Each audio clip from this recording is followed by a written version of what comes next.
የቆመ የመሰለው እንዳይወድቅ ይጠንቀቅ። እግዚአብሔር ሲምርም ሲቀጣም እግዚአብሔር አልተለወጠም። ጸጋ ያልታየበት ዘመን በእግዚአብሔር ዘመን አልነበረም።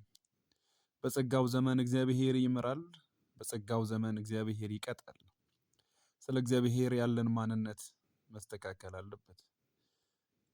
የጸጋው ዘመን ነው ብለን አንቀልድ፣ እንደፈለግን አንሆን። መጽሐፍ ቅዱሳችን በአንደኛ ቆሮንቶስ 10:1-12 ሲናገርን ወንድሞች ሆይ አባቶቻችን ሁሉ ከደመና በታች እንደነበሩ በባህር ውስጥ እንደተሻገሩ ታውቁ ዘንድ ፈልጋለሁ። ሁሉም ከሙሴ ጋር ለመተባበር በደመና ባህር ተጠመቁ። ሁሉም ከአንድ መንፈሳዊ ምግብ በሉ። ሁሉም ከአንድ መጠጥ ጠጡ። ይከተላቸው ከነበረው መንፈሳዊ አለት ጠጥተዋል። ያ አለት ክርስቶስ ነበረ። ይሁን እንጂ እግዚአብሔር በብዙዎች ደስ ስላልተሰኘ በበረሃ ወድቀው ቀሩ። እነርሱ ክፉ እንደተመኙ ዛሬ እኛ ደግሞ እንዳንመኝ ምሳሌ ሆነውልናል። ሊዘፍኑ እንደተነሱ ጣዖት አምላኪዎች አትሁኑ።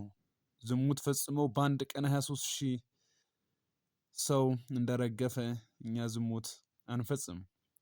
ከእነርሱ ጌታ እንደተፈታተኑ በእባብ ተነድፈው እንደጠፉ እኛ ጌታ እንፈታተን። አታጉረመርሙ። የዘመናት ፍጻሜ የደረሰብን እኛ ለማስጠንቀቅ ተጻፈ።